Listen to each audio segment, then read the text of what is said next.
So I'll start off with Vitor Gonçalves, who is the Chief Executive Officer of Pro 11.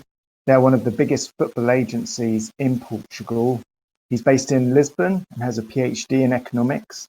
And he's been at Pro 11 for 12 years. Before this, he was a certified trainer in sports management, 5 years. And prior to that, he was a financial advisor for 7 years. So Pro 11 are an extraordinarily successful agency. They have influence in 20 different nations. And last year, they were involved in 74 successful operations. So just from last year, to give you an example of some of those operations, they were represented by, Andre Villas-Boas in his contract with Olympique Marseille, David Simão in his transfer from Boavista to Roll or Antwerp, Andre Horta in his transfer from Los Angeles to Braga, and Bruno Gaspar in his loan from Sporting Lisbon to Olympiacos. I could probably go on for another 10 minutes. Glad to see Artur has just joined us now. Can you hear me okay, Artur?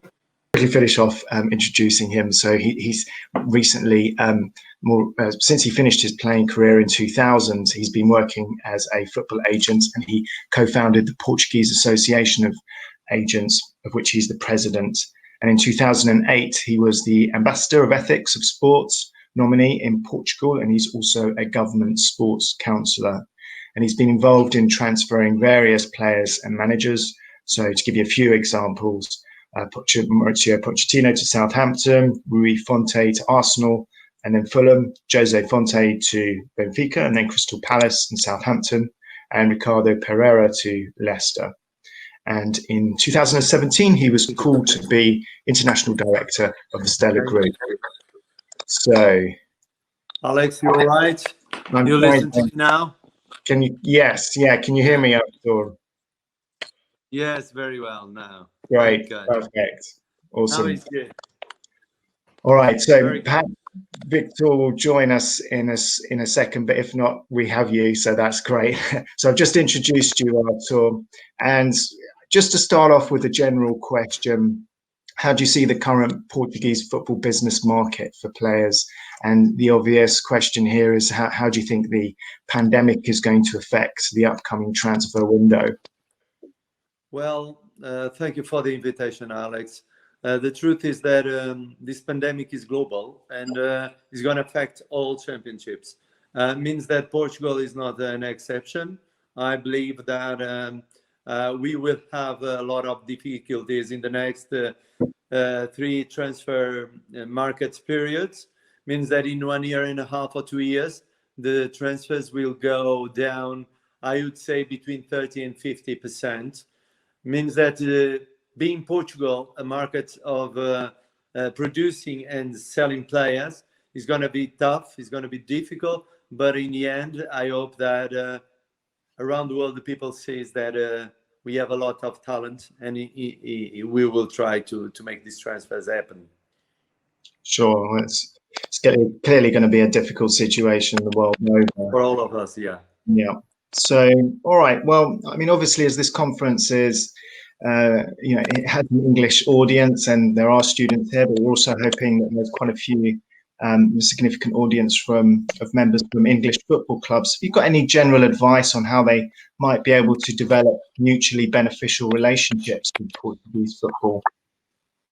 Sorry, I didn't listen to the last part of the question. So, yeah, my question was, how do you think English football clubs can develop better relationships with Portuguese football? Against quite a key question. You know that obviously in the last 15 years, the relation between Portugal and England about the football market, it's been very nice, very good. For several times we made a lot of transfers between Portugal and UK, and for us is very good because Premier League is the biggest vitrine and football around the world, and to have Portuguese coaches and Portuguese players is a big pleasure for us. Thank God that UK directors, presidents in clubs decide several times to buy Portuguese players, because we have a study of 8 in 10 that Portuguese players adapt wherever they go. Means that I think in the relation price quality, we are really almost the best, I believe, in relation with money transfer and quality and performance of the players. Yeah, I agree. Well, obviously there's a significant track record of success already, both at a managerial and player level. So, Victor, good to see you here. And I needed to. I was listening to all, but I was watching the other session. But I don't know why I needed to restart my computer. All right, no, that's great. Now I'm here, so no problem at all. So I introduced you earlier, and thanks again to you both for being here. I heard. Thank you. So, well, just considering questions I'm starting off with are really quite technical about the Portuguese football business market, and then I'll move on to some other questions that I think our students might find quite useful about how to enter into agency. But Victor, do you have any sort of reflection on strategies that English football clubs can pursue to ensure access to future Portuguese talent? Well, Portuguese talent, you need to be here. So normal, a Premier League club will have a huge department, scouting department. So I think staff will not be a problem. So problem could be in trying to trace players where they are reachable, because normal what I see, it's scouts coming here and watch only the 3 big clubs. They don't go to other clubs to scout for players. And I think it's a mistake, because these players are already protected, well protected. So to buy them, it will be a huge investment. So I think that they need to look around, because there are a lot of young talents in other clubs. So this is my first point out that I need to do. So other thing is to try to have like a cooperation agreement with other clubs, because we see it from French football that they are coming here and to stabilize cooperation agreements. I think that UK football clubs should do that also. Okay, to allow them to buy maybe cheaper players. Sure. Yeah, that makes sense. So, have either of you ever experienced any cultural barriers?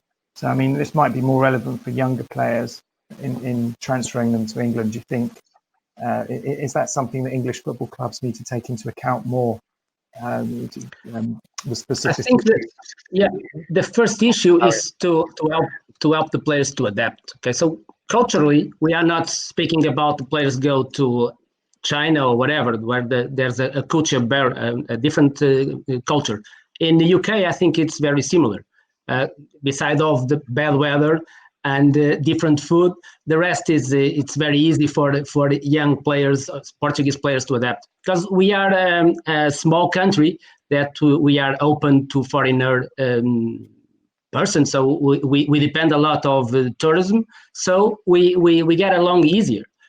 So to go abroad and to mingle with the other cultures is very easy for us, I believe. But sometimes I think that clubs invest a lot in players, mostly in young players. They don't invest enough to adapt the players to the language, the culture. Language could be a barrier, okay?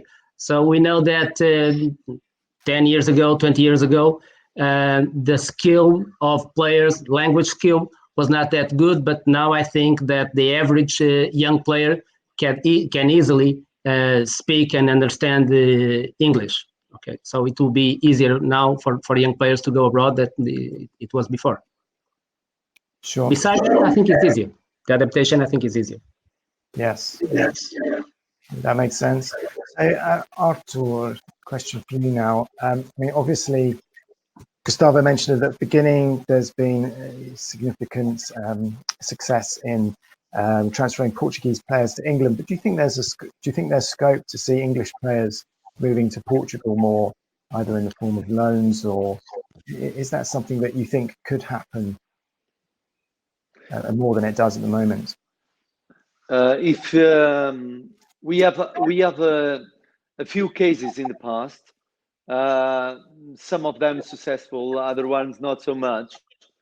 First of all, because nowadays it's very difficult to convince some kind of players to come to Portugal, principally for the wages that they have a month.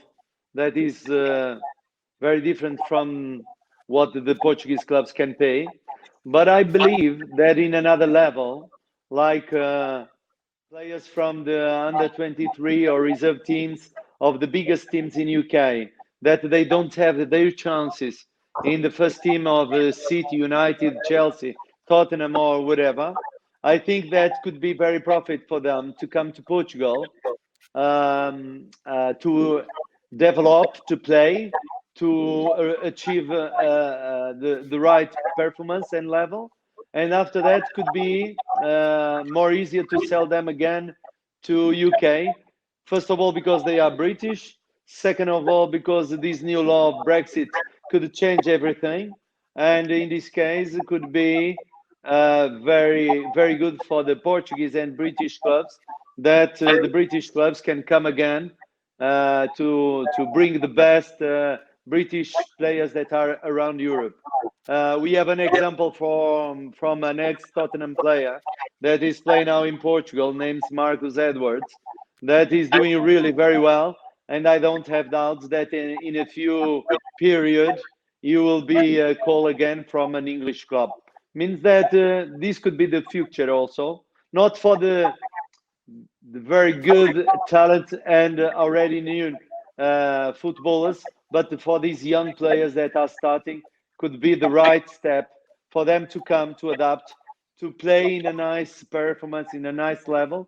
And after that, after 1 year, after 2 years, 3 years, can go back to UK and be happy there. Sure. Yeah. I mean, I think playing experience is key, isn't it? And it's perhaps why, obviously, the development at a youth level in Portugal could be a selling point to English players. So, well, we've got a question here from Maria Fernandez. I don't know if either of you have got any thoughts about the potential for female player transfers. Isn't that something? Do you think there's scope for growth in the Portuguese market for that? I think it's a growing market, but it's not an important market right now. So maybe in the future, it could be important for us as agent, but today is not. It's not. Sure. Okay. Well, I suppose it's one area to keep our eyes on. All right. Here's a bit more of a sort of organisational question here. So we've seen a lot of obviously famous football intermediaries in recent decades gain tremendous success. I don't need to name any names, but do you think the future, perhaps there's been a trend of this in recent years, but do you think that it lies more with the development of agencies as commercial organisations?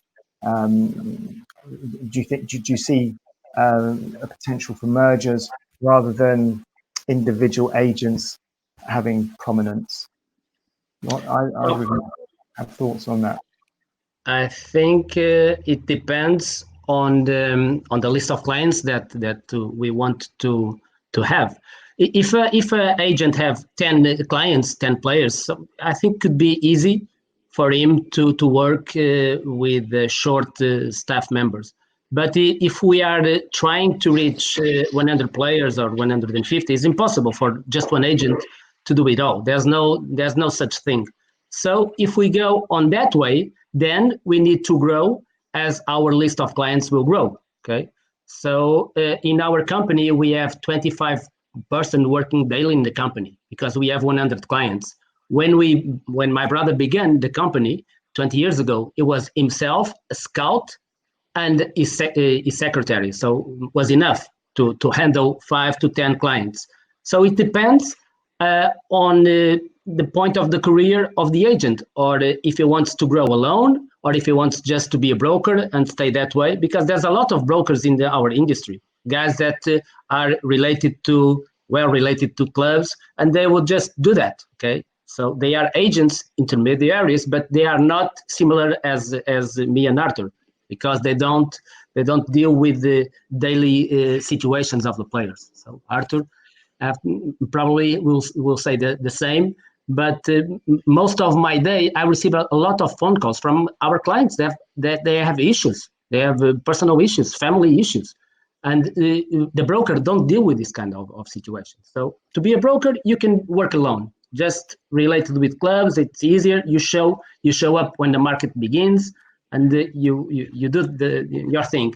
But if you are thinking in becoming an agent and taking care, looking after your clients, you have to grow as an organization, I believe. I don't know about you, Artur, but Yeah, I think you are absolutely right. In the end of the day, there's, like we talked before, there's different kind of agents. The ones that wants to work alone as a broker or individual agent, they cannot have more than 8-10 clients, because it's almost impossible to deal with that. These companies, like I said before, are very similar in the way that we try to manage hundreds of players, and for this you need a lot of employees and stuff. And nowadays, and I believe in the future, of course, all the time we will have one father of Messi or one agent for one player, but I believe that the 95% of the market will be with the companies like Pro 11 or Stella Group or other big companies in the world that work in a big staff and hundreds of players. I think it will be because after that you need to have juridical support, marketing support, logistics support, merchandising support, media support, and in the end of the day, you need a big team to do a great job. You can do it individually for 1, 2, 3, for maybe 4 players, and even like this is not perfect. If you have a big company, we can do it in a professional and in a 24/7 for all the needs of the players and the clients. And Alexander, you mentioned merging. So I think merging is the present and will be the future, because I believe that in the future, in the competitive environment, will be very difficult for small agents to survive, because they need to I don't know, or to get alliance with other agencies, or to create a group, or to merge. So that's I think it will be the present and will be the future. In that sense, I imagine it would be following the trend of other commercial organizations, such as lawyers, for example. Yeah, of course. And even in football, you see that owners are owning. Before it was different. So the fans were the holders of the clubs. Now they become they become enterprises, and they are held by investors. And you see that a lot of investment is made through a big club, small club, medium club, and they diverge the investment like that, and they change players between them, and make sense. Okay, so maybe it makes sense also to have big agency, small agency, middle agency, and then to try to put the players, because we have top players, medium players, smaller players, and then we can divide it by the skill and the network that each agency have. Sure. Yeah. A lot of my students on my degree, particularly sports business and sports law, but also across UCFB, are particularly interested in getting into agency. So it's the sort of eternal question here. How would you recommend getting into it, especially from a Portuguese perspective? Do you think having a skill beforehand? I mean, obviously, we've heard for both of you, you had quite different routes into agency. Through professional football, through working in a financial experience beforehand. Is that something you'd recommend to students, or is it actually trying to build up even from the age of, say, 21, trying to enter into the industry? Do you have any particular thoughts about that from a Portuguese perspective? Well, I have an opinion on that, because people want to become agent, and I must ask why. So why they want to become agents? What they are bringing to this industry? Because if we are talking about broking deals, then we are talking about money. Then we are talking about numbers. So football is there, but in fact is not. So the first advice that I give to a young person that wants to become an agent, it's take the eyes out of the ball, out of the game, and see everything else. Okay, so see why a certain club is buying from another club. Different country is buying from different country. Who's the manager? Who's the owner of the club? Why they are doing this?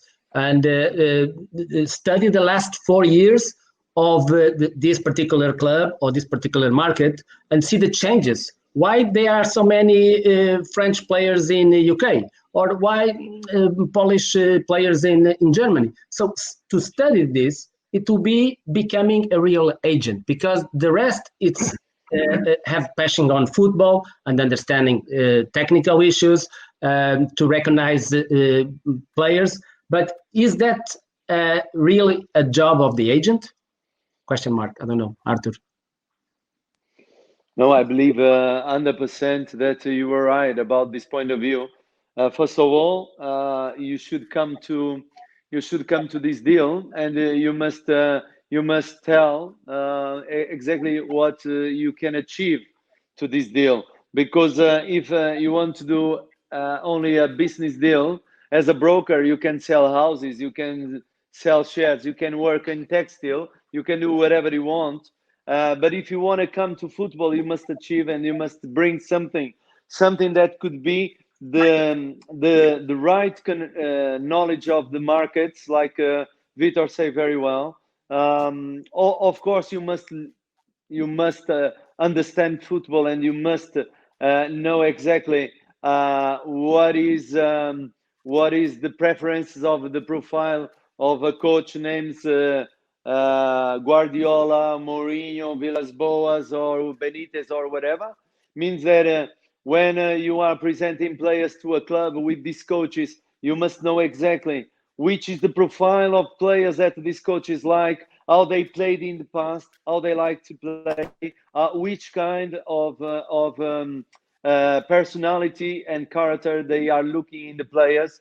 I can tell you, and this is not anything new, that, for example, some coaches only like Brazilian players in some positions, or South American players. They prefer African players in another positions. They prefer European players in another positions.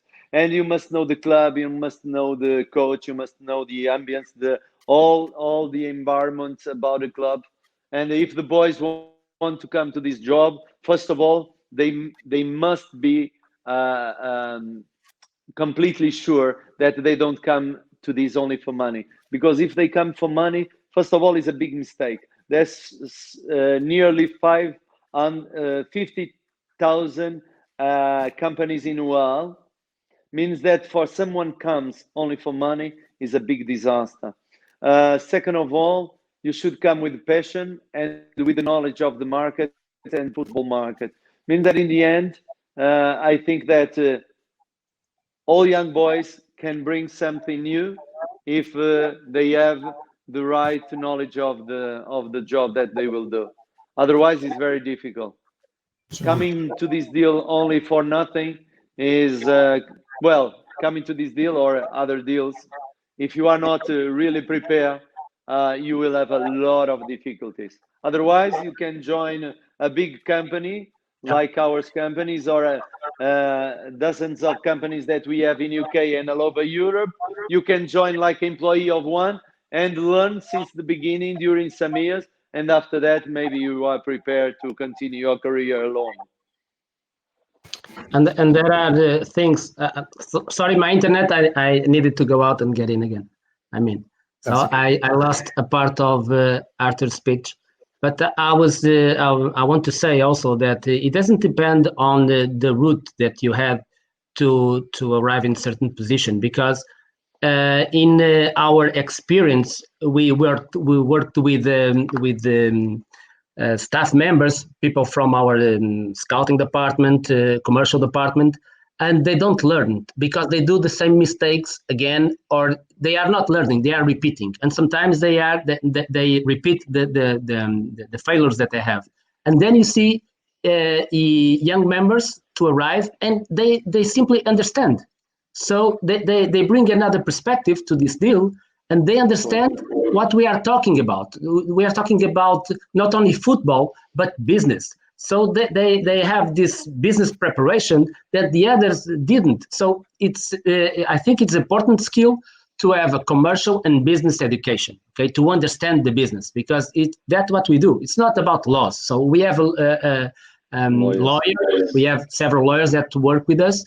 So I don't negotiate law terms. So I turn it to my lawyer, but I'm negotiating the conditions for my players. And when it becomes to a contract, then I will give to my lawyer to take care of the details. Okay, but the most important thing is to build a bridge between what a club is willing to pay and the other is available to sell. So this is mostly what we do daily in the market, or we work hard to accomplish that in the market. So we are bridge builders, something like that. Of course. So, I mean, just final reflection here, because I think we've run out of time, but it does sound like could be increasingly useful for future agents to have a specific expertise or specific niche of area in which they can specialize in, perhaps knowledge of a certain market that might help them get into working as a football intermediary. Would you agree with that? Well, I didn't understood quite the question because I had some. Yeah, so the sense is having some skill that will set you apart from other agents if you want to get into the market successfully. So perhaps knowing a number of languages or having. Yeah, of course. There's several skills that if I'm recruiting, I will try to spot it. So the first thing is to be resilient, because we need to try. And for each operation that we do, we fail like 9. So to do one, we fail 9. So when you fail 8, maybe you are giving up and you need to try again. Okay. So resilience is very important in the young prospect to get in. Second, it needs to be intelligent, to understand people. Okay, so he needs to be socialized. He needs to have social skills, because he will need to speak every day with a lot of persons. In my personal phone, I have like 12,000 contacts, for you to know. So there was a question one time that people asked me, "What do you do daily?" And I said, well, from 9 to 6, it seems like I work in the call center and helping desk at the same time, because I don't do nothing besides answer my phone. I'm in the call center. Okay? Many bridges. And building bridges and solving problems. Okay, so this capacity of solving problems is very important, because if one guy from my staff will come to me every time with a problem, then I don't need to deal with my problems. I need to deal with my problems and their problems. So I need a guy that will solve his problems and try to help me solve mine also. That's what I'm looking for, a guy that is working with me. So if you don't have the capacity to solve problems, daily problems, sometimes simple problems, then it's not helping me. Okay, it's not helping the client. Okay, so of course, language is very important. We travel a lot. So until we confine at home, from 1st of January to 9 of March, I was in 5 countries. Okay, and normally in the normal year of work, I travel to 30 to 35 countries. You said, what? Yeah. So I spend more than 120 to 150 days out of Portugal. So if you want to come to this industry and you don't like to travel, you don't like to, sometimes it's difficult to live family, live if you have children and everything, but you need to be prepared. Sure. So yeah.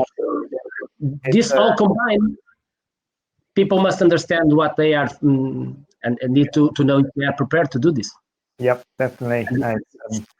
I think you've set out very well what some of the requirements of working in the field are. So final question for you, Artur. Diana has said we can go a few minutes over. So final question.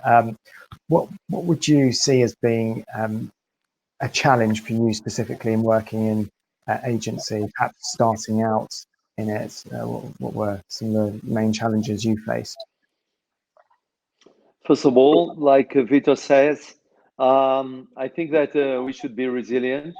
We should be balanced psychologically and physically, because if you start working in this job, you will travel more than you expected, more than a Uber or taxi driver, because you will be around the country and about Europe all the time in your car, in your planes or whatever, and is really very make you very tired several times. You should be resilient, understand very well the different cultures, because it will help you a lot in lots of deals. When you are in Turkey, the conversation is one. When you are in Saudi Arabia, is another one. But when you are in UK, is completely different, or Germany, or France, or Portugal. If you are in France or Italy, the conversation is completely different.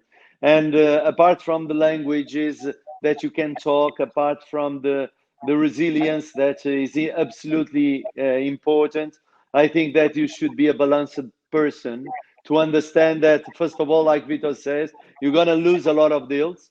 But when you lose the deal, you must win the client. Like the owner of the club or the director of the club, even if you don't do the deal, don't break everything for proud or excessive proud, or for greedy or whatever. You should be all the time very balanced and understand that what you lose today, you can win in a few months. And that's how I construct my career of 20 years. Like the brother of Vitor, we started together in 2000, and thank God that things are going well. All the time focus and do the right deal for the right club with the right level of player, and not trying to do these shit deals only to do one deal and after that disappear. This is not the way that myself and the companies should work. Not only in football, I believe, but in the majority of the business. Great. Well, thank you so much, both of you. I really feel like we Thanks to you, Alex. Very short. Thanks, Sorry about the connections. With you. No, that was really great to hear from both of you. I mean, I think we've got a clear sense of some of the skills that you need to be certainly an all-rounder, perseverance and balanced individual to get into agency.